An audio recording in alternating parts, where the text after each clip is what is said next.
Welcome to Be Honest podcast with Dr. Yana and Dr. Sherry, where we hold honest conversations about life, relationships, challenges, and everything in between, with unfiltered discussions with real people, offering their authentic stories, experiences, and perspectives. No topic is off limits and no story is too small. Join us on United Public Radio Network 107.7 FM.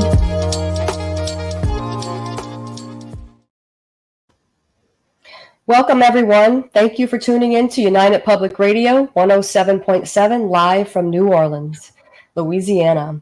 If you're enjoying our content, don't forget to hit the like button and subscribe to Be Honest Talks for more updates and exciting stories. We love sharing our thoughts and ideas on this show, so keep in mind that our content isn't personalized advice. We're a couple enthusiastic voices with strong opinions. Take us with a grain of salt, a dash of humor, and always trust your gut. Come along with us on Be Honest Talks podcast with Dr. Yana and Dr. Sherry to explore what drives people to embrace darkness, committing acts of unspeakable violence. Stay with us as we go deep into the psyche of a killer, exploring the tangled web of motivations, traumas, and psychological factors that lead some down the path of darkness, or as some say, the path of no return. I mean, how can one ever come back from committing a heinous crime? Dr. Yana, why don't you intrigue our minds with questioning this topic? Well, hello, ladies and gentlemen. It is so good to be back here with you again and with the fabulous Dr. Sherry. Dr. Sherry is not only fabulous, she's beautiful, she's fantastic, with incredible, inquisitive mind. She is fantastic. So, I was going to say we're live from New York. It's Saturday night. We're live from New Orleans. It's Friday afternoon. That's cute. Yeah, but to be serious, of course, I did not even know what to wear today. I thought like, okay, but if for this kind of a topic, I thought I made my hair, like I put some like bright, what is this, the things into my hair, and then I thought like, oh, no, this topic is too dark. I cannot be bright and shiny, like looking like a sunshine. I can't do that. Well, you always look like sunshine, so you bring sunshine wherever you go. Thank you. Mm-hmm. But today is a very interesting topic. So, as we begin, what aspects of probing the mind of a killer intrigue or unsettle you the most? Is it the search for motives, the exploration of psychology, or the chilling realization of the human capacity of darkness? Interesting questions. I know that I myself, I can't say intrigued by the serial killers, but I have been intrigued by psychopathology. That is for sure. And psychopathology should be, I believe, researched and investigated by people, even if they don't have a degree in psychology, because it is a fascinating topic in terms of we must be able to protect ourselves from these individuals. I can't really call them people, probably individuals. For me, individuals is something maybe more inhumane. However, if we speak about Jung, there is a process of individuation, right? So where we, in fact, become humans. So perhaps they did not go through the process and they remain in an animal state. However, there are different kind of killers, right, Dr. Sherry? Not necessarily a lot of them have psychopathologies, right? No, it happens to oftentimes overlap. So I think many of them do have what we would consider antisocial personality disorder, maybe narcissistic personality disorder, borderline personality disorder, maybe a splash of histrionic personality disorder. I think they all suffer from some kind of a personality disorder in that category. Histrionic. I did not even know that. Interesting. Histrionic, I believe, somewhat compares to borderline personality disorder. It has a lot of influential, maybe a little bit more seeking of attention. A lot of the times go side by side. Yeah. Yes. Mm-hmm. Yeah. Well, the pathology of the mind of a killer is a very complex subject, which has been the focus of extensive research and inquiry in the field of psychology and also criminology, which you, of course, Dr. Sherry, researched in depth, and also psychiatry and the understanding of the underlying psychological and neurological factors that contribute to violent behavior is crucial for both prevention and intervention efforts. So let's explore some of the key factors that may contribute to the development of the killer's mindset, as well as the implications for society and mental health professionals. Like the psychosocial, biopsychosocial elements, like Yes. biologically, like you just said, neurologically, like the amygdala and the prefrontal cortex tend to be highlighted in these types of disorders because that's where our emotions are regulated, and that's where our cognitive processes occur. So people who tend to have these personality disorders, such as psychopathy, tend to have like a emotional deficit or empathetic deficit, right? So it has to Mhm. do with that part of the biological system in the brain, the neurological system. However, you know, are we born this way? So we start to cross the topic of human psychology. Yes. So, how would you explain? Are we really born that way? Or we become? I know that with psychopathologies, of course, that we can't put everything into one bucket and say, yeah, that we're born this way, because with different personality disorders, right, the origin is different. But Yeah, in your opinion, if people come to commit such atrocious acts, are they normally made this way during their childhood, perhaps experiences, or some of them are born that way? I do think some people are born to be prone to maybe psychosis or psychotic disorders. Someone suffering from perhaps a psychotic disorder such as schizophrenia, they may commit heinous crimes based on the auditory hallucinations or whatever their mental state is telling them that they should commit these crimes. However, I think a majority of psychopaths are created. It's people aren't born monsters. I believe they're created. John Douglas, he's a very famous criminal profiler, and he speaks about the homicidal triad or the triangle of homicide. And that speaks about childhood. It speaks about the triangle of that is bedwetting, setting fires, and animal Mm, cruelty. And animal mhm. cruelty is on the top of the list. Usually, children who are involved in that type of thing oftentimes go on to commit acts of violence in adulthood. That's why it's very important to intervene in the lives of these young adults or young children early. Yeah, because I have seen cases where children as young as 2 years old would be killing animals.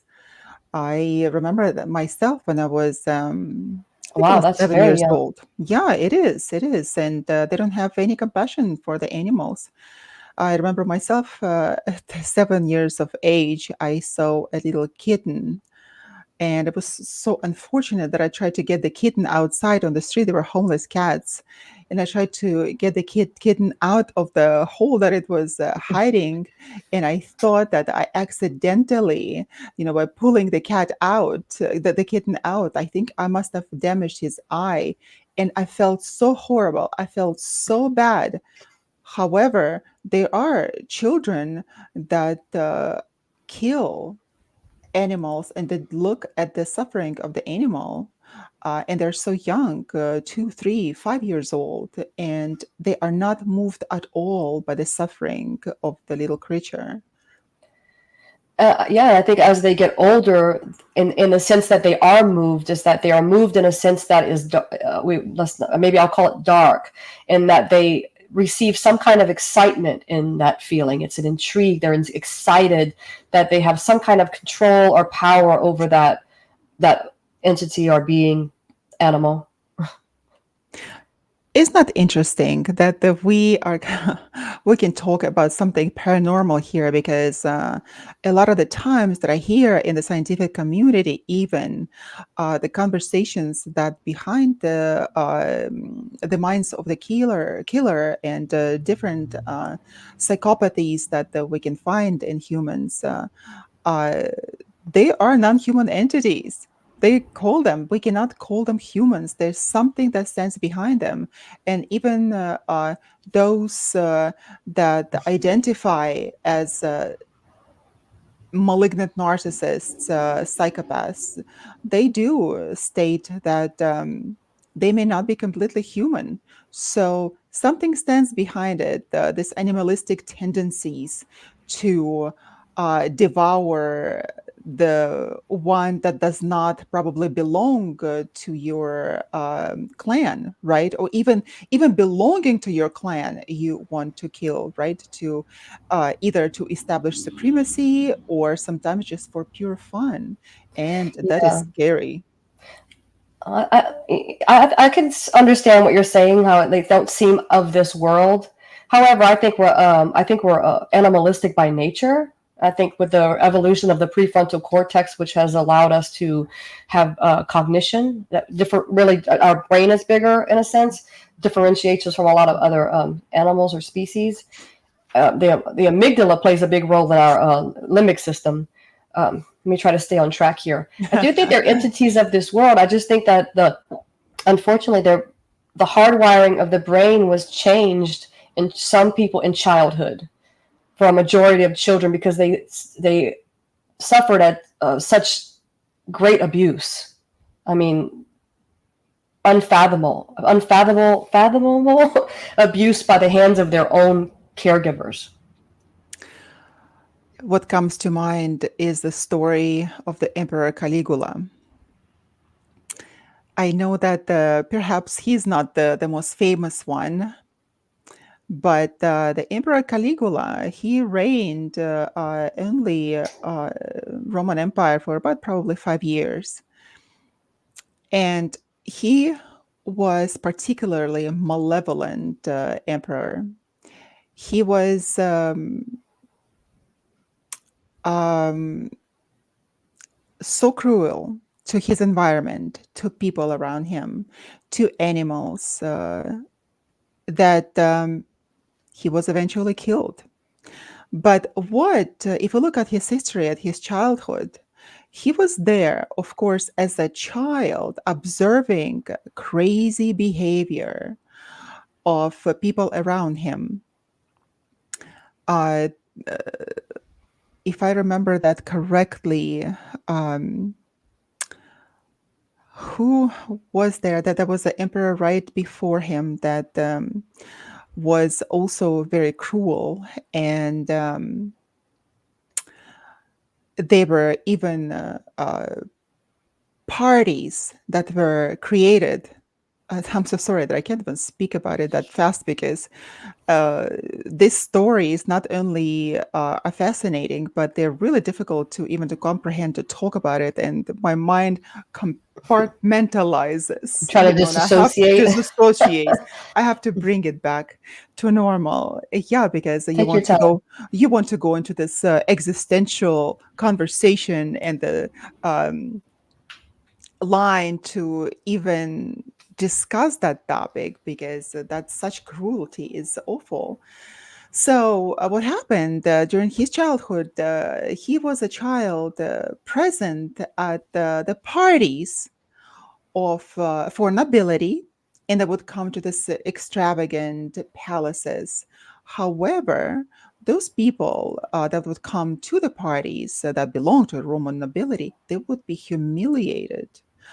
They would be beaten. They would be made to drink certain atrocious things and tortured And little Caligula, he knew that in his mind, he understood that that was a normal thing to happen when it was not. So when he grew up, of course, he turned to be even worse monster than the one that preceded him. Uh, Besides all of those crazy, uh, abominable things that he did with people. One thing that probably will never leave my mind, thinking about Caligula, how, that sometimes you cannot unsee, you cannot unhear things. You're mentally tattooed. Like mentally tattooed. What happened that he was, of course, bathing this Roman bath, right, sitting, and he would make little boys to come and swim under the water, to come and bite his private parts as like little fish would do. And thinking of pathologists of that time, perhaps now we don't talk about it as much, right? And those things do not become public. But at the time that it was, and it went into history. So, thinking about Caligula and how he was made to be who he was ridiculed his entire life. And Caligula, the name Caligula means little shoes, right? And that name stayed with him. So he was belittled his entire life. So that grandiosity that he had and the desire to rule over the world was, of course, tremendous. But if we look at that, he was very brutal. And we can talk about a lot of psychopathologies, and somehow those psychopathologies are prevalent in the ruling class. What would you say about that, Dr. Sherry? Like, what do you In the mean? Like, ruling class, for in tsars, in kings, in emperors, that was it's a very interesting observation that I have made. However, do you think that perhaps we know about them because they went into history, and the people, it is also prevalent in the common people, right, that do not belong to nobility per se. So probably they also had in large numbers those psychopathologies. However, we don't know about it because it was never written into the history. and it never would have been probably thought of as psychopathology back then, right? Because the term probably wasn't, it didn't exist. Um, I think it's existed from the beginning of time. I mean, Mhm. there has to be have some reigning of hierarchy or power. You know, taking someone. I mean, what could give you more power than taking someone's life? I mean, that's a lot of power. Distorted perception of power. However, that's a lot of power to witness someone take their last breath on behalf of yourself. I mean, I don't know if you've ever heard of it. When I was living in San Diego, they had the Museum of Torture came into Balboa Park. And have you ever gone into that? Have you ever witnessed that? Or No, it, I've never seen that. it was so fascinating because it's like, I mean, and this is probably just takes you back to maybe the 1500s, 1600s, maybe the 16th, 17th century. I could be wrong on that, so don't quote me on that one. But it's like all these contraptions that they use to torture people. So I mean, even looking back into something like that, that's not even on a individual psychopathic level. That's like where people would actually come to crowd around to watch. You know, people put into these certain devices where they may have been locked and drenched in honey and things would eat them alive, or their limbs would be pulled apart, or they're strapped to these chairs. It was a very fascinating museum. Yeah, I'm thank intriguing. God I don't live in those times. Thank God that my idea of entertainment is totally different. But if you look at the Middle Ages, of course, how people were burned at the stake, right? The whole crowd would come. It would be announced that it would happen, right?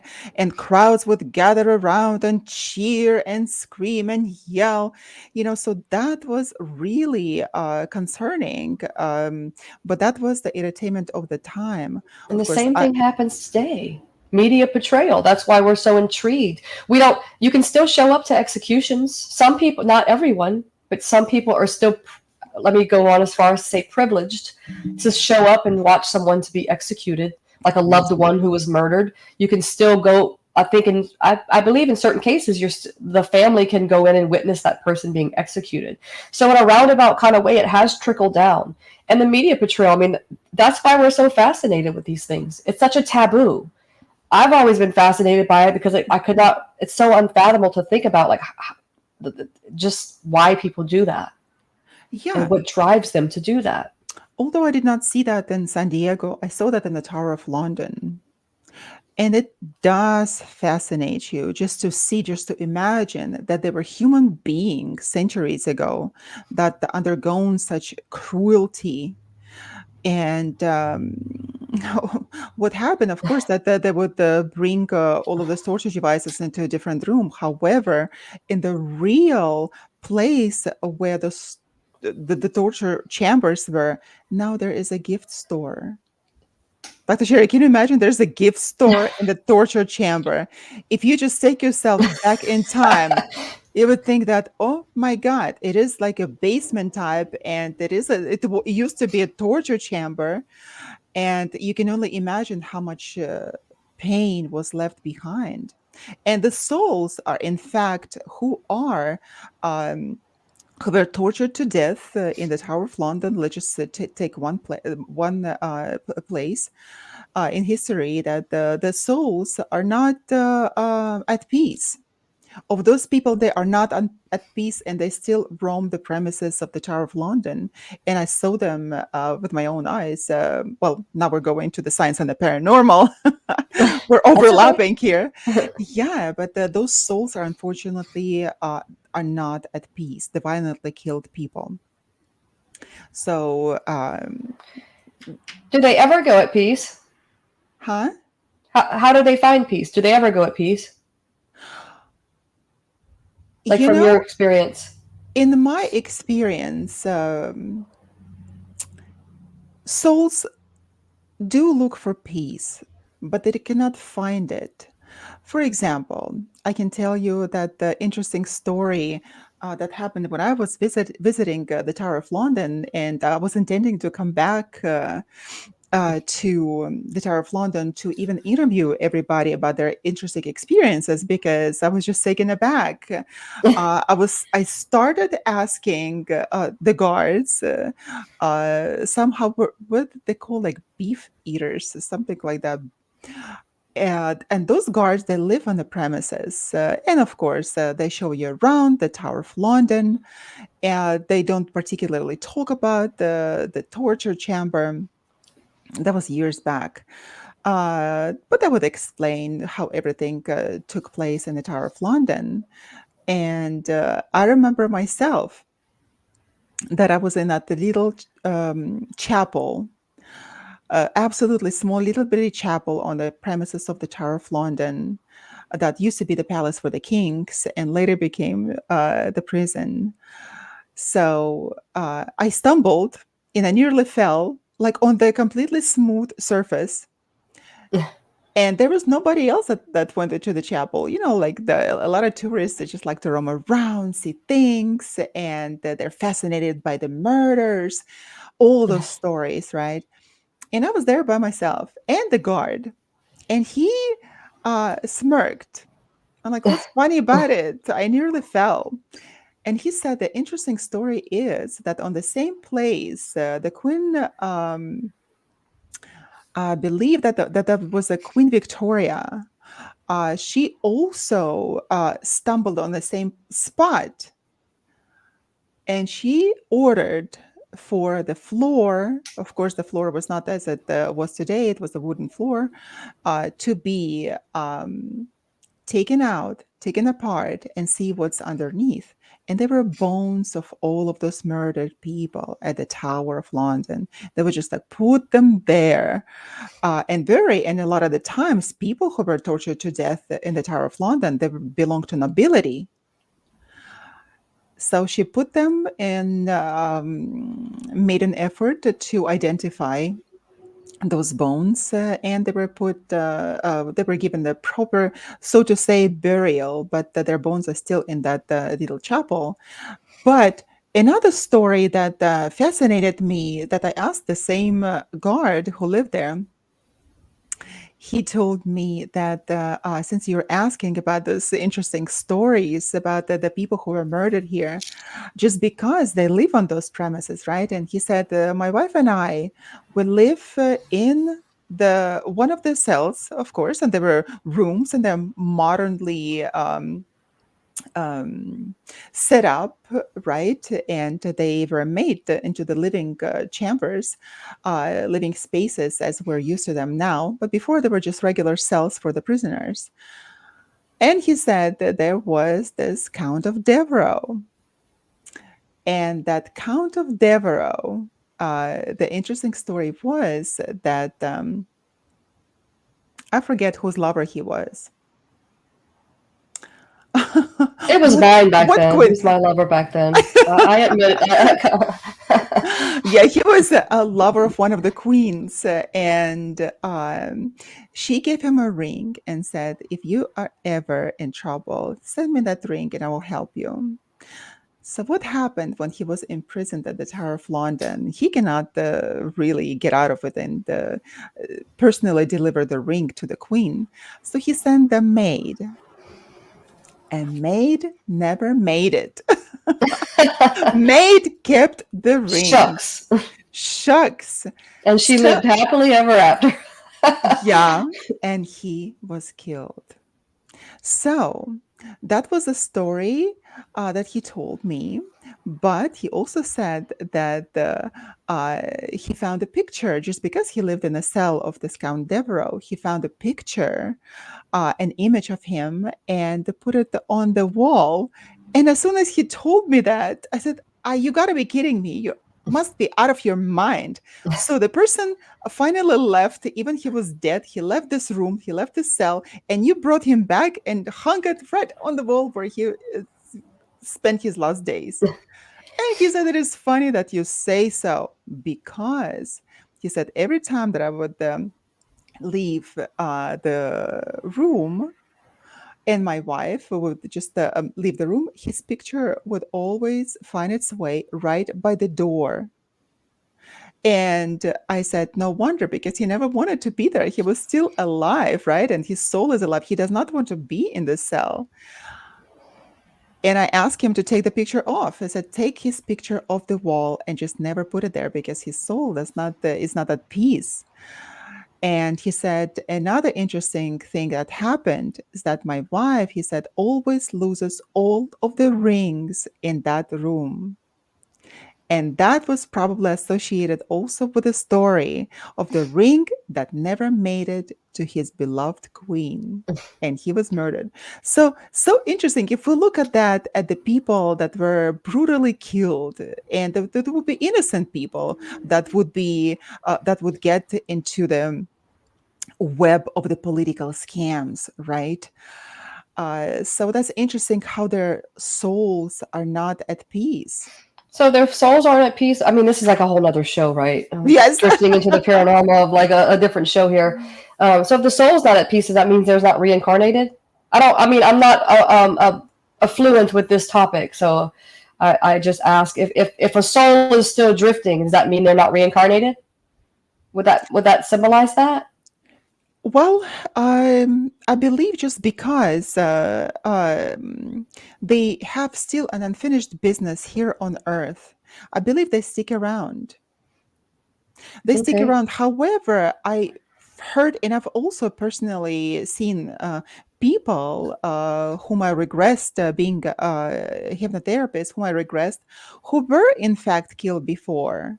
And they were reincarnated into these people, and they would have special birthmarks on their bodies that would indicate the way that they were murdered before in the previous life. This is so very interesting. And of course, if we talk about serial killers, it makes me think that when they die, what happens? Do they reincarnate to other individuals? And perhaps those individuals also somehow archetypally connected to their previous selves, right? And to their deeds. What do you think about Perhaps. it? You're also a hypnotherapist, Dr. Sherry. Speak up. Tell us your perspective on that. I haven't delved much into regression hypnosis or in Mhm. reincarnation, so I don't have much experience with that foresight in it. I'm more of like alert hypnosis. I've practiced alert hypnosis, teaching people how to practice hypnosis awake, I as love well it. as just the basic hypnosis. I don't do much regression.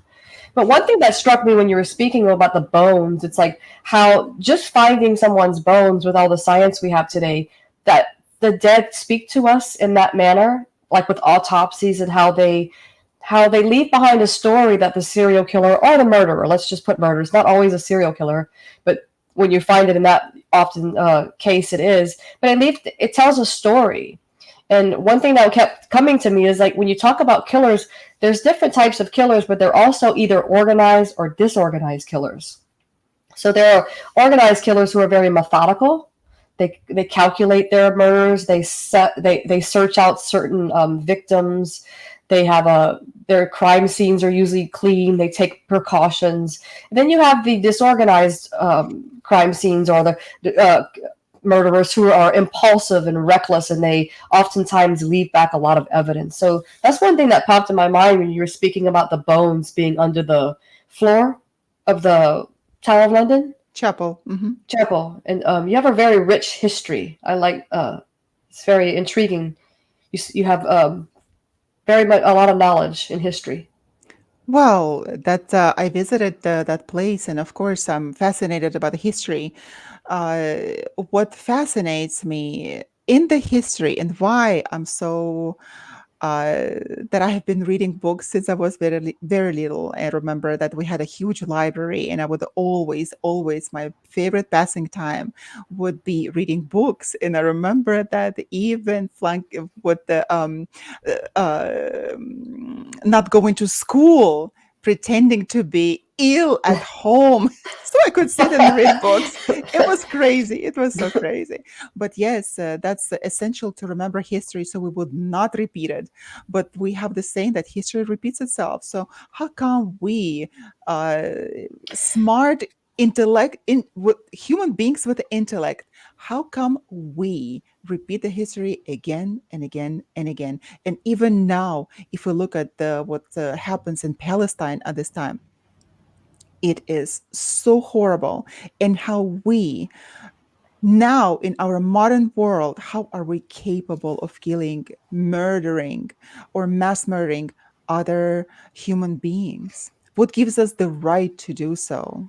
So I don't think we have a right to do so. But I think that we're always going to struggle with that until there's some kind of let go of power and have more love. You know. yes, true. But I it's so very interesting that you mentioned the neurological factors playing the role in psychopathology of the killer's mind. Um, Abnormalities in their brain structure and function, they do implicate the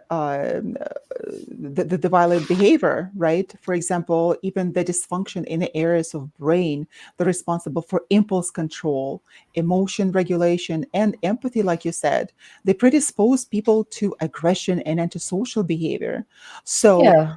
that would be the imbalances in neurotransmitters such as serotonin and dopamine, which regulate the mood and reward processing, may contribute to the development of violent tendencies, Yeah. right? They have a slower. They oftentimes they have a slower response in detecting fear in others. And our own fear of these things are often what intrigues us to probe into these topics because are actually um, we are facing our own mortality when we look into these types of what we would call like tabooish type Hmm. behaviors. But a lot of these individuals who have committed heinous crimes have been inflicted with like severe childhood trauma.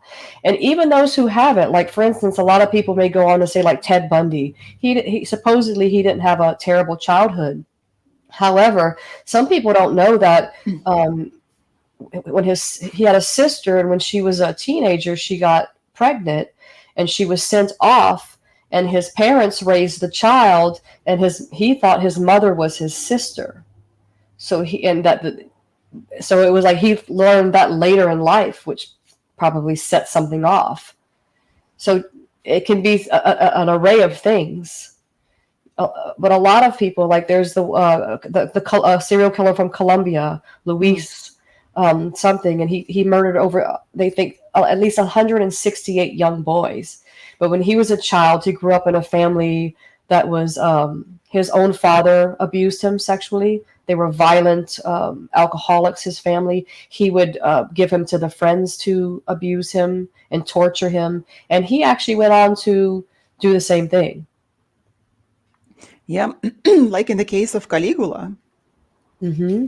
So yeah, it's the environmental factors, of course, play a role, and A even big the role. exposure to violent media, also the peer influences, societal norms that glorify aggression and Ideologies. dominance, Hmm. ideology, exactly. They normalize the violent behavior, they desensitize people to its consequences. So that if we look at all those movies that have been mass produced by Hollywood, we look at that and we see there is so much psychopathology there that if you want to research anything, you don't even have to be a psychologist. Just go look at that. And in fact, not only that they glorify that, they show the tools, they show the methods how to kill people, not even understanding that the young people that are watching that, if they have this inclination to psychopathologies, they will use those particular methods, and you implement them in life, right? Hmm. Yeah, So not only even the abnormalities in the brain function, right? It's also attachment, yeah, yeah. childhood environment, modeling. Childhood, and yes, all this malevolence that they witnessed in childhood. And of course, for them, it is normalized. At the beginning, it is so scary because even the child who witnesses s- a murder, for example, right at the beginning would be very scary. But then, with more of them happening around, it becomes normal.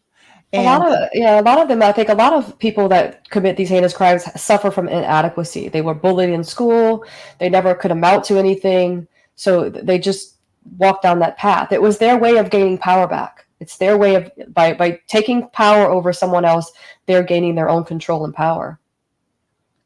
that's true. That's true. In fact, I was watching the movie yesterday. Somehow was so compelled to see it. And it is such a moving, incredible movie. It's Do you know? moving. Can you share the name of it?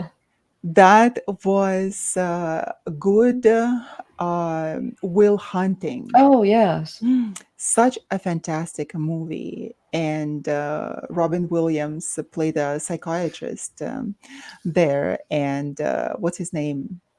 Matt Damon. Matt Damon. And Matt Damon was this delinquent youth that passed from one house to another, being in foster homes all the time.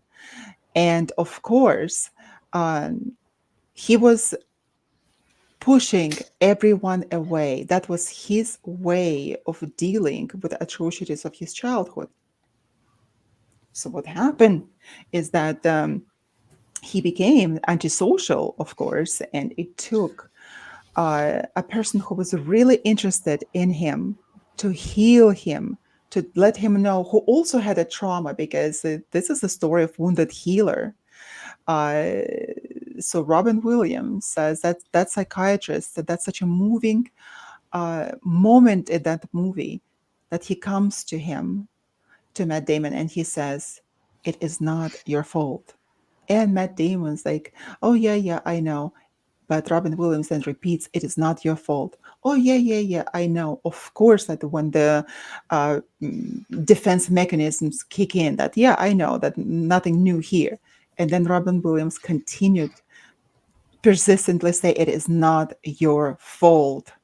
And only then Matt Damon character broke into tears and was crying on the shoulder of his psychiatrist.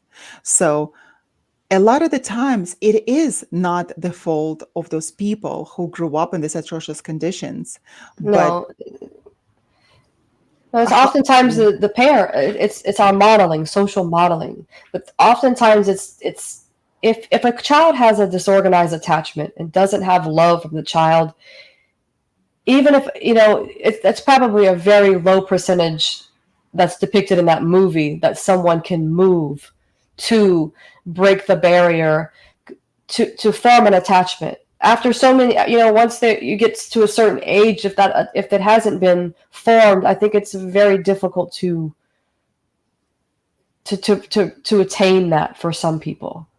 Like, look at Eileen Warno. She was a female serial killer, and she went on to kill the Johns she was sleeping with because she engaged in prostitution. She was also in a same-sex relationship, and she killed, I think, 7 men with a gun. But she came from a very, very dysfunctional, disorganized family. She was on the streets, homeless when she was a young teen. She was engaged in prostitution. I'm not saying a psychiatrist couldn't have saved her or helped her, but I just think there are some cases, unfortunately, that the trauma is so severe. Psychopathology or psychopathy is a type of disorder that is very difficult to treat, if it can be treated at all. well, then we need to talk about how to define the dark triad, right? What is a dark triad here?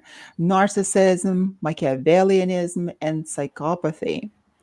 So, and that stands behind the majority of the psychopathologies of the killers, Like, right? she went on Yeah. to say, she's like, the world is full of evil. Mine just came out based on the acts I was committing. So hers, like, she's like, she just felt like we're all evil to a certain degree. Hers just came out. I mean, there's some crazy ones out there. There's people who, there's cannibalists who have eaten children. I mean, there's a long list. That is so horrible. That we don't have to go far. If people never seen or heard about uh, the or never seen the way that the mind of a killer works, there is a great movie that was made to describe the psychopathology of the killers, written by the Robert Louis Stevenson, Dr. Jekyll and Mr. Hyde. Because he wrote the novel Strange Case of Dr. Jekyll and Mr. Hyde. That offers the compelling exploration of the duality of human nature, and also the consequences of repressed desires and impulses. So Seems if we more like look at that bipolar, story, huh? yeah, exactly. If we look, well, not necessarily, that could be bipolar, but probably what we could see is dissociative personality disorder there, because he dissociates. Could be also dissociative personality disorder, right? I think it's more distorted perception with regard to people who are doing these crimes. I mean, they could be disassociating when do you think they're disassociating when they're committing the crime? I think that they do. I think at the time of the murder, like you mentioned, the true psychopaths who lack any compassion, any empathy, who do perform the calculated crimes, perhaps for them this is not the case. No, they wouldn't be dissociating. They actually, they would be like a thrill killer. Those are the ones that are like, Yes. just like, I think, the most profound to me. People who kill for thrill, for the simple fact of, like, to see someone suffer and to be tortured. That's wow. Yeah, I don't think there's a disassociation there. I believe that they have this urge. It's an impulsivity, and it gets to a point where they can't control the impulse and they have to act out on it. That's why with serial killers, unlike mass murderers and spree killers, they have what's called a cooling off period. They take time to cool off, And serial killers often they choose their victims at random, and it's often not people they know, which was so interesting. I think his name was Joseph Kondo. He murdered two young girls, but he actually was a considered a serial killer, and he actually murdered people that he knew, their children. He actually befriended the parents of the children, which is not a very common thing among serial killers. That is incredible. So what happened? How did that dynamic develop? Well, I watched him in an interview, and he just goes on to say it was easier because they trusted him. So it made it that Mhm. much easier for them. But he was a disorganized killer, so he left a lot of evidence behind. And but just to befriend people, and he was he had substance abuse issues. But again, like when he's in the interview, it's never about the victim. It's always about, for the most part, what could they have done different. Whatever they talk about they could have done different was just because they got caught. Oh, I wouldn't have done that because I got caught. It wasn't anything to spare the victim. So there is only one remorse, that they got caught, and Hmm. not any remorse for what that they have done. No, that's the only thing that would change, how they got caught. And that just shows that lack, that emotional deficit there. Well, if we look at the differences between the narcissism, the dark triad, the narcissism, Machiavellianism, right, and psychopathy, narcissists are not necessarily the ones that would go on a killing spree. So also the Machiavellianism, people who, yeah, that is a Machiavellianism. It's like a complete evil and exploitation of other people for their own purposes, right? And then we have then the psychopaths. And for the psychopath, for example, if Machiavellians, they are also having the dark minds, and also lack empathy. However, they're going to be really good in groups. If you look at them, that they will be building teams, for example, they would be really good in the social setting, while psychopath would not be. Organized psychopaths can be. There is a difference. There are some people who lack empathy, but they can be organized. That like there are some psychopathic tendencies, but they have a there. There's a higher level of intelligence with organized, Mhm. and there's a lower intelligence. So, but I understand what you're saying. Like more psychopathy may be on the lower intelligence. Have a history of antisocial personality disorder, not so social. Whereas maybe like you're psychopathic with someone with just narcissism may have a higher intelligence. And it takes a certain mindset at a time to murder someone, to do the calculated, to perform the calculated murder, right? To Meticulous. set the Hmm. meticulous, yes. So the narcissist, in my understanding, that they would pay someone, right, to kill, to whack someone that they don't like. However, that would, in the case of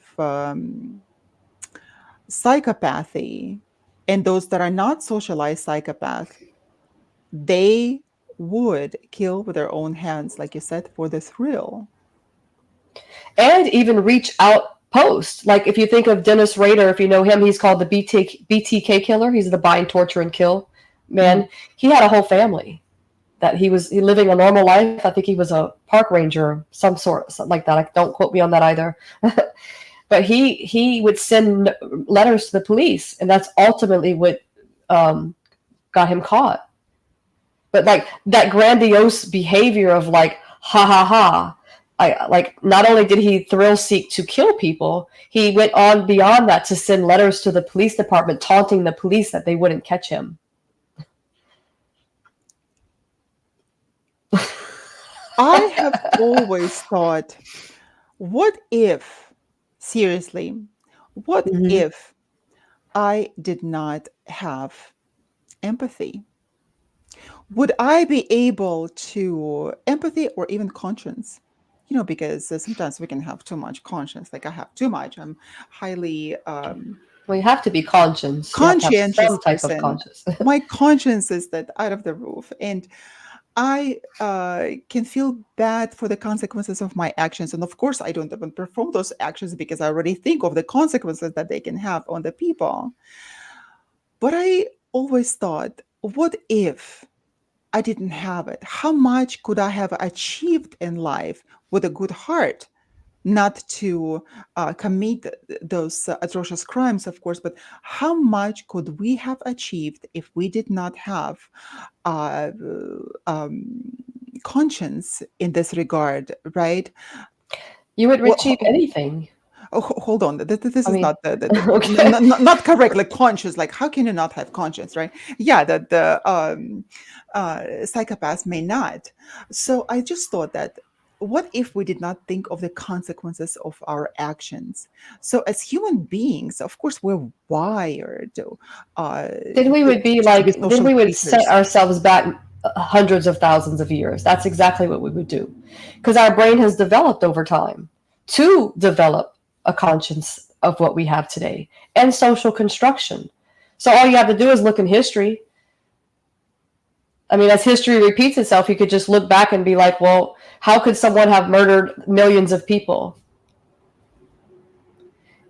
I mean, that's just kind of how I'm perceiving it. But Well, even if you lacked empathy, how would you even know? You wouldn't know that you I lacked it. wouldn't know. Exactly. Exactly. I wouldn't know. So interesting. So interesting And that we're actually just socially constructed to be empathetic. empathetic. I think we're inherently also inherently born with an inherent of empathy to nurture our children and our young. You know, so Yes, I don't think we're just born like to built in. discard. I think Built in. trauma creates it in our world today. I think trauma has a big is a major environmental social construction. Trauma is a major factor. It's what we see and what we is modeled for us has a heavily influence. That's why so many people wonder why people what people think about them. If we didn't care about all that, then we would just go about our happy lives every day and not care about the external factors. Absolutely. Absolutely. But that is still, nevertheless, is very fascinating. And just the idea of even thinking about it shows you that you are human, Mm-hmm. right? Well, ladies and gentlemen, you are live with us on United Public Radio Network 107.7 FM with the Be Honest show, where we are honest with you about everything we talk about. And we also want you to be honest with us back and ask you your questions and send us your stories that we can discuss here as well, if you don't mind. So we're talking today about psychopathology. So what happens in the mind of a killer? I have to say, what happens in the mind of a killer? That Dun, can be dun, like, dun. yeah, being so cheerful, of course. But it is a very interesting topic that fascinates people. We need to know what happens in the mind of this antisocial uh, people in order to be able to protect ourselves, to defend, and not to be so gullible and believe what those a lot of the times charming individuals can do. They can persuade you into their charms, into their web of psychopathologies. And we have to be pretty careful about it. So psychopathy is, as we define it, can also be uh, socialized psychopathy, where people around us they just exhibit antisocial tendencies, of course, but they are socialized. They are among us. And if you don't even know it, it could be your neighbor. Yeah, they say on average there's at least 30 to 50 serial killers going on at a time. And that was just that maybe that was done in like 2010 or something like that was said. In the world. At least in America. I'm not sure if it's the world. Because they're serial killers are not easy to catch because they usually don't go after people that they love. It's usually random people, and it's so methodical, and people go missing. Sometimes they're not found for years to come. It's only a lot of times it's only when these people get too grandiose or above themselves, I guess you could say, for a lack of a better way to put that, that they end up messing up. Everything always is revealed, right? But they end up like, I mean, look at John Wayne Gacy. He killed over 33 young men and buried them in the crawl space of his home. So the smell eventually came out. But I know it's not laughable, but it's Yeah. keeping it light here. But I mean, like, just patterns. These people leave behind patterns, and they're not easy to catch. What is your most intriguing thought? Like, what is the thing that bothers you the most about any case that you've read? What is the thing that like haunts you the most? Well, there is a case that I remember as I was a child about the Andrei Chikatilo Mm. in Russia. And he was the one that would just shake the society profusely. He was known as the butcher of Rostov, or the Rostov's Ripper, right? Hmm. What is Ripper? That he rips apart, right? He rips Well, people Jack the apart. Ripper was one of the one that was never caught, I think, in Yeah, England. but why was he called the Ripper? Because I think they thought he might have had a Oh, hook in him or something because he ripped them. Well, mhm, and mhm. Andre Chikatilo, Yeah, Andrei he actually would Chikatilo. like bite his victims and he would mutilate them. Ugh, that is And even in the court, like he stripped down when he was in court, he stripped out and it's like, what am I supposed to do with this? Like his anatomy, his genitals didn't work when he was with his wife. It was only when he was committing a crime would he get aroused. Do we know anything about his childhood? Um, I think I know he survived, like, I think it was called Holodomor. It was a man-made famine in the Ukraine. I Mm-hmm. think around the time of Stalin. Mm-hmm. Um, his mother told him his brother was kidnapped. He had a traumatic childhood. He was bullied. He never felt he was adequate. His mother would ridicule him and say he would never amount to anything. So Mm-hmm. he was Mm-hmm. basically impotent. And his sister set him up as I believe, with his wife. He was shy. He was bullied. So he kind of had the same The same pattern. The same same pattern, pattern. essentially. Yeah. Growing up during World War II, yeah, and experiencing hardships and atrocities of the war. He was a Uh, bedwetter, and his mother yeah. would ridicule him for it. Wow. Uh huh. Yes. That is, um, that makes us think, right? That, it is so important to treat your children in a good way. But the thing is that when we become parents, we're not given the uh, what is this that comes A with a different handbook. kind. Yeah, we don't have a handbook. That's right. We don't have a handbook. We're not given that how to raise children. We bring our own crazy, at times, childhood experiences into the bringing of our children, and we cripple them just like we were crippled. Yeah, he Yeah. was. He was extremely smart, so he wasn't really categorized as a psychopath of antisocial personality disorder. He was actually more diagnosed with a borderline personality with sadistic features. Sadistic features. So how come he did not fall under the category of the psychopath? We probably overlapped because he was so smart. He probably didn't. He kind of knew what he was doing. It's like when he started to kill, that's when he would get erections. Like he would get aroused, and that's what led to him to, you know, I think he killed up to 90, but I think he convicted him of 52. Yeah, convicted of 52. And he also confessed to 52 murders. And mainly he targeted runaways and prostitutes. Hmm. And that's so interesting that his crimes were undetected for many years. As the Soviet authorities, they initially attributed the murders to random acts of violence and acts Hmm. that normally happen in society, right? However, as the number of victims increased and patterns emerged in the killings, investigators began to suspect the existence of a serial killer, and they were right. Mm-hmm. Yeah. And that's what it all comes down to as well. Just like when we talk about in other podcasts about when you're getting to know someone, how it's important to get to know them because you can see patterns. If you that's patterns are so important. That's how we connect crimes or like connect serial killers to certain crimes because we can see their patterns. In addition to the victimology, the medical exam reports, the police investigative reports, when you're criminally profiling patterns, like what do they leave behind? And the higher the intelligence and the more organized the psychopath or the killer, should I say, they tend to take souvenirs. They are the ones who tend to take trophies from their crimes Yes. and revisit their crimes. Yes, it's hard to even think about the Chikatilo's legacy.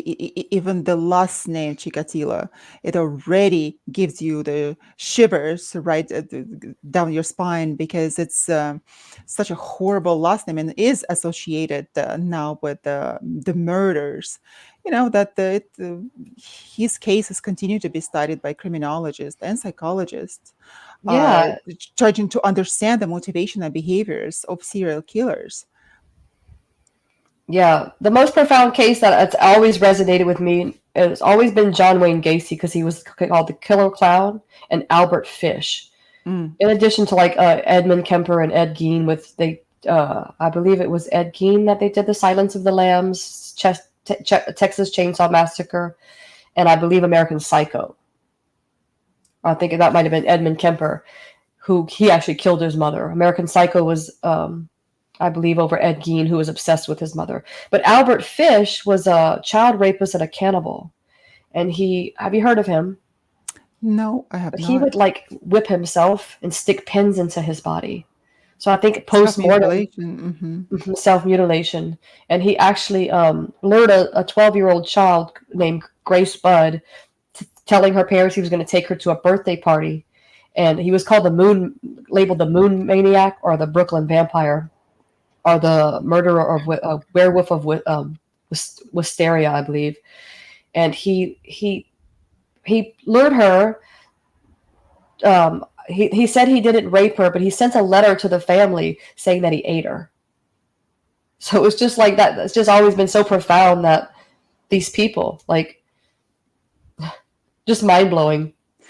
What is important to understand here, Dr. Sherry, I believe, is that we have to be so kind to our children and try to understand where they come from, what problems they have, because as those um, killers, they have a lot in common. They're all this, Hmm. their childhoods Yes, were intervene with these intervene. Their children. childhood were so atrocious, so they decided to go themselves and hurt other people as they were hurt.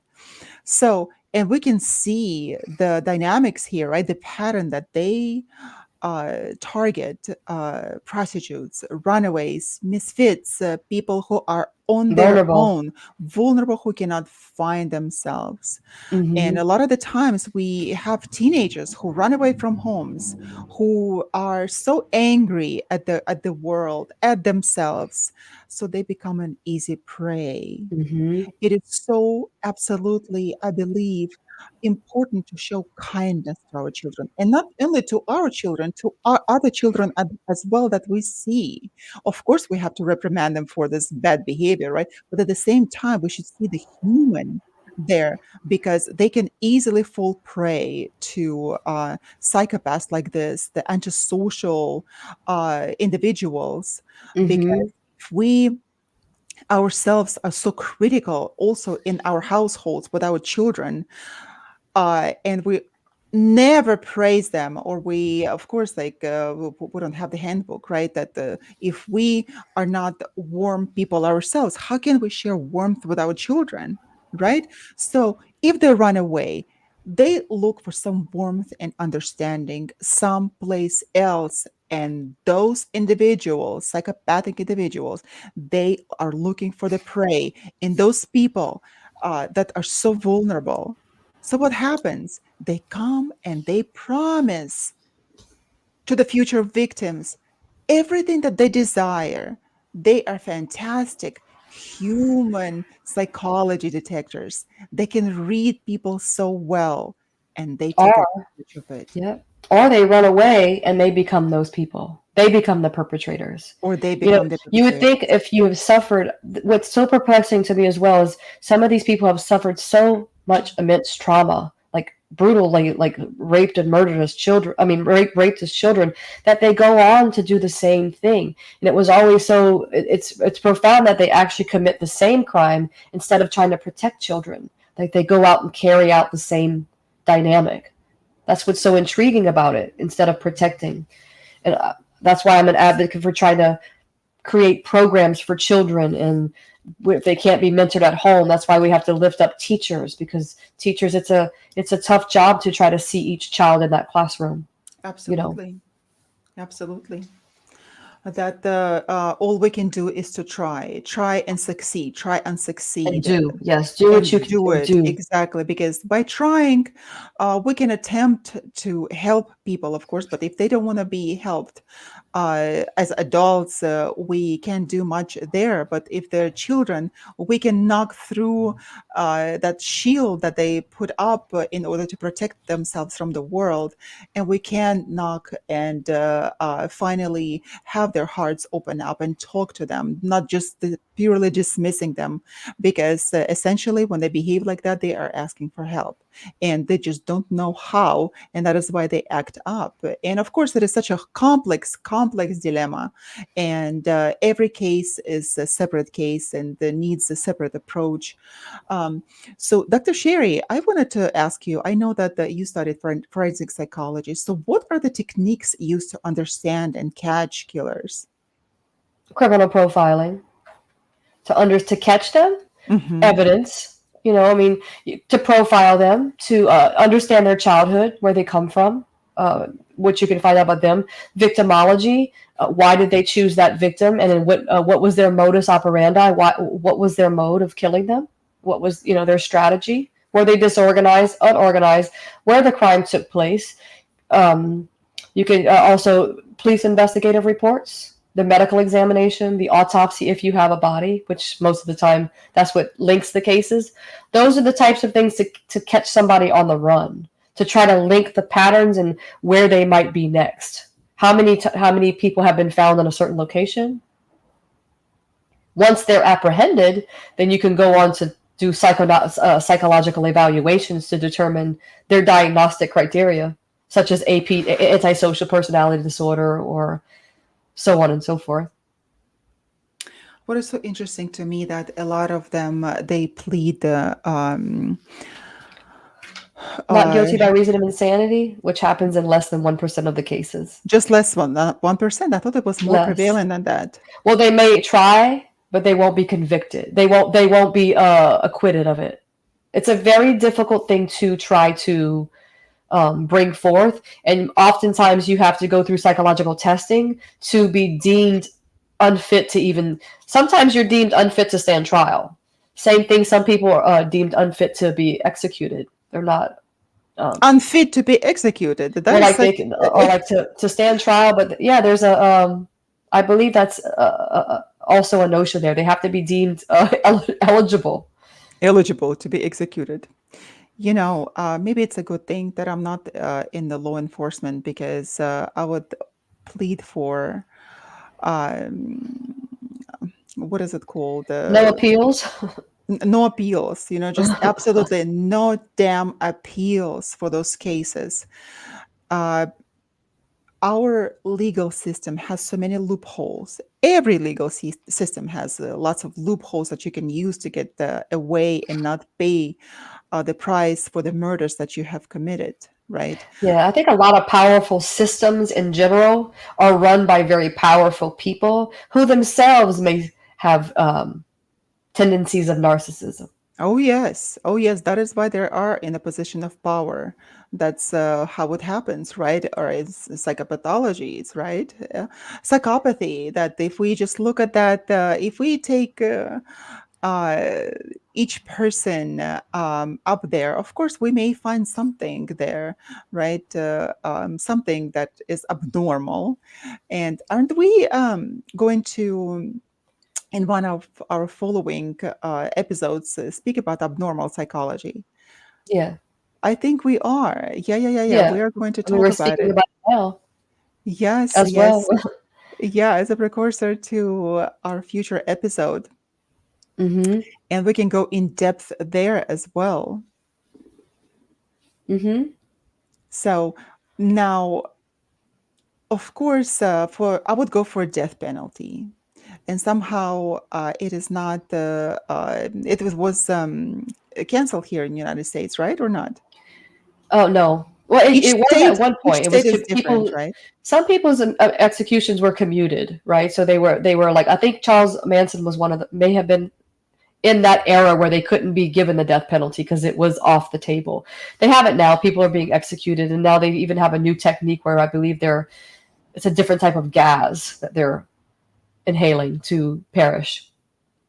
That It's no is longer just lethal injection, which is considered humane. humane, Because I exactly. think What? at the end of the day, if we separate the way we feel and the crime they committed, at one point these people were just children. They were just people. And if you believe that people aren't created monsters, at one point they were just human beings. So that's why I think there's that notion that they should, despite what they've inflicted on other people, that they should be given a humane treatment. I believe being locked away for the rest of your life is a lot harder than dying. Well, it depends. It depends. If we employed all of the torture techniques that they used in the Middle Ages, including the Spanish Oh boot, goodness. that would have been probably the solution for them. And in my understanding, that they have to be tortured for the rest of their lives, with not giving them the chance to die. They should be brought back to life every single time and tortured again and again and again. So, but unfortunately, all of those are back in the Middle Ages. But however, I guess at the war, at different places, they are tortured that way. But for the murderers that live in the peaceful societies, who have nothing else to do with their damn lives, and who go on a spree to kill people, to calculate and then murder them, commit all those atrocious crimes, they need to be all sent to Gulag, to the labor camps. That is my understanding. Labor Well, I camps, think labor camps would be a torture. great idea. But then that gets taken advantage of too, because I believe here in Louisiana there's a really prestigious prison called Angola Prison, and they used to have prisoners who would do such a good job building things that they didn't want to release them back into the public. And in Oh, addition to that, I believe the reason we have appeals is because so much corruption has taken place that you have people who are being exonerated for crimes they didn't commit. oh, So that's that's true. why it's a slippery slope, because you could be murdering someone, or executing someone, excuse me, for a crime they may have not committed. But I think sometimes it's without a reasonable doubt. You know, I mean, it's up there. Like the serial killers. I had here, in fact, a few years back, I got acquainted with a pastor, and he had his church. So interesting, not a big church. However, the things that he was able to do with his church, and even to get his own business on the side up, he spent 10 years wrongfully convicted in prison, for which he received $100,000, and that was it. It was $100,000, but nevertheless, it Clemency, I was think. something that he was being able to use to start his business, and he became a pastor. He was not a pastor before. He was one of the, I believe, people on the streets, in the gangs, and that's how he was wrongfully committed, convicted. Yeah. I mean, there's Yeah, just a gamut of types of killers. I mean, yeah, but we so just focus. interesting that we would have those experiences in order to lead us to where we probably should be. Like, he became a pastor, spending 10 years in prison and also preaching the Bible there to the inmates.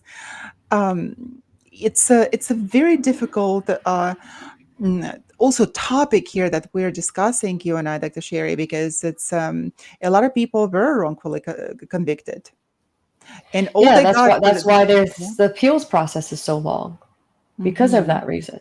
Even though some of them, it's beyond a reasonable doubt that they killed their children, or not their children. I guess we haven't really delved into that part, the familial side and people who kill their own children and their own families.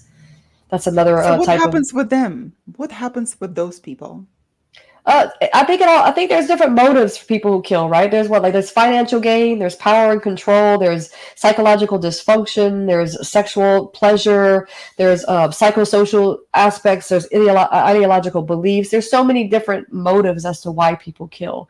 Andrea Yates drowned her children, all five of them, because she heard the devil basically, or a demon, tell her that she needed to save her children, and that meant killing them. Isn't that So something that the religious cults do? somewhat, Yeah. she was, I believe, they lived in a camper, a small home. But yeah, she took out all her children, and I believe she's still committed to a psychiatric facility, which she'll probably spend most of, if not the rest of her life there. But then you have other people like the who just kill family members, like could be relatives. Doesn't even have to be their own like children. It could be relatives. It could be, or murder suicide is very popular. Some people get so financially stressed out that they might murder their family. Yes, so that famous case in Amityville in 70s, uh, where I don't remember his name, that who killed his entire family, just shot them to death while they were sleeping, all five of them. And Hmm. but that the place was allegedly haunted, Yeah, right? I think they did the Amityville Horror, and I believe the Conjuring movie may have been uh, based on that, but I don't recall if that's right. Yeah, but it is exactly that was the sequel, right? That they would make, but a lot of the times that perhaps even the homes in which people live, they can have sometimes even a black mold. Black mold can cause psychosis. Black mold can cause hallucinations.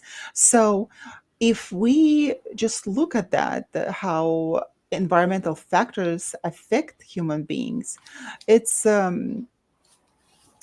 easy to see that although it is not so easy to see if that was the black mold that was at works right behind the scenes of the people who murder Well, their that own would be people. that would then be derivative of a psychosis, right? That would have some kind of infliction of a psychosis, right? Like black mold must cause something in the brain to be distorted, is what you're saying? Absolutely. So that's what happens. Yeah, they say they have audible hallucinations. They have visual hallucinations, and that's what happens. They hear voices that would tell them to go kill. But where do they come from? All those voices. If people hear them, where would they come? Perhaps they undergone some sort of stress. Right. For example, the mother who killed all of her children, all her numerous children, she Yeah, could the have been under crazy stress. postpartum was had played a role in that. Postpartum, severe Mhm. stress, of course, upbringing the family. It plays a role. Yeah, but like you said, they were children at some point in time, right? And They're all human beings at the end of the day. they're human beings, but it's really difficult to see them as human beings. Very difficult Yes, to look especially at Ted some of them. Bundy. Yeah, to look at Ted Bundy's face and the interviews, he was so malevolent, and I believe that there was no human nature in him at all. He Uh, escaped prison twice. oh, he did. They caught him. He was nabbed, I think, after 8 days in the first one, and I think he was found like maybe 14 days later in Florida for the last one. But he actually got out of jail or prison, whatever he was in at the time, and he escaped twice. Isn't that interesting? By doing what? How did he manage to run away from high security prison? You tell me. One, he jumped out of the window of a courtroom, of the second floor window, I believe, in the first one, and the second one he dug a hole in the ceiling and went through the crawl space. In the ceiling. In his bunk, I believe. Just, yeah, but that's interesting that how even when the legal system has loopholes, even the ceilings, the prison has loopholes through which prisoners may escape. That is incredible. Oh, And what about mercy killings? Excuse me. People like, who like Donald Harvey. He was like a nurse or an orderly, and he killed like 70 around 70 people, I think, in the hospitals. He would do cyanide or he'd suffocate them. because is it because that the He felt like compassion? but there's no compassion because they're not giving you the authority to take their life. You're taking it upon yourself because he said, well, they didn't have hospice at the time, and he figured that he knew he wouldn't want to be like that, so he stepped in and murdered them. Took charge into his own hands. Yeah, How and he old was were those people? most of them were elderly. I think he Elderly. even killed a Mhm. friend, like a neighbor. Like he he believes he's rehabilitated. And so there are some like that said if they ever got out again, they'd kill again. They would kill again. Yeah, that's the interesting part about it, that if those murderers don't get convicted and somehow they escape the legal system, right? They are going to go and do that again and again and again. And that's unfortunate. That is so unfortunate and makes me sometimes I have this existential dread and angst even thinking about it, because the world has never been a safe place. That's good. You're confronting your own mortality. That's healthy. Yeah, I'm here right in the session with Dr. Sherry. Dr. Sherry, please. Yeah, yeah, I am. I am, and I have been since childhood. The topic of death has always been very scary to me. And little by little, through the exposure therapy, I was my own, have been my own psychotherapist. I would just, through the exposure techniques, I would just go and conquer. And nevertheless, that topic, even if I'm able to go to funerals and even talk to the family members of the deceased person, because before I couldn't, I would just freeze, unable to talk, even utter the words of condolences. I wouldn't be able to do that. Wow. Now I can do that, yes, because I had my own shocking experience when I was little, when my grandfather died. And it just makes me feel that the world is so unsafe and we have to be prepared for anything. It's difficult to be vigilant all the time, but nevertheless, we have to develop vigilance in ourselves to know what is around us, be able to read people, and not fall prey for the first person that comes to us and shows kindness, And charisma and charm. charisma, and charm. Yes. Make That sure is when so. you have a lucky charm, it's a clover, not a Yeah. person. Yeah. Dr. Ramani, she is a professor at UCLA, and she just recently published her yet another book, and she's so fantastic. And she talks about narcissism, Ramani Durvasula Ramani. And she says, in fact, that because she had a lot of personal experiences with narcissists, she said that now every time that she encounters a charismatic person, she doesn't fall for this charisma at all. She knows that there is some sort of narcissism present. So Yeah. it's Especially in the beginning, right? Now, some people some people naturally have charisma, but there are people who have superficial charm. That's different. that superficial charm. We have to turn on our intuition and know if there is something that goes against you at the time. That means it's true. So listen to yourself and listen Hmm. to your gut feelings, to your intuition, and walk away and walk away. Yes, don't And listen to your loneliness. don't listen to your loneliness, and especially teach your children. Teach your children about the world that there is around them, because a lot of the times that the children grow up and modern high schoolers, for example, they know a lot that, for example, I did not know 1/10 of what they know right now. Nevertheless, we have to educate them of what happened there in the world. And the psychopathologies that there exist. You don't have to be a psychologist in order to talk about them.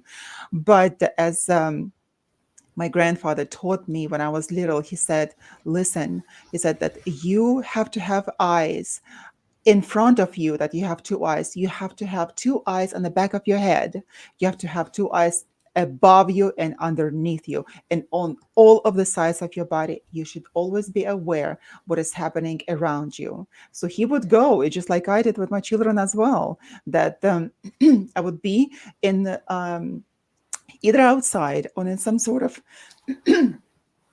um, event, for example, and I would always ask my children, just like my grandfather did, said, okay, you're here. Did you assess the situation in the room? Did you walk in? Did you know already? Did you took a good glimpse at everybody that was in the room, for example? What is happening? What is the dynamics?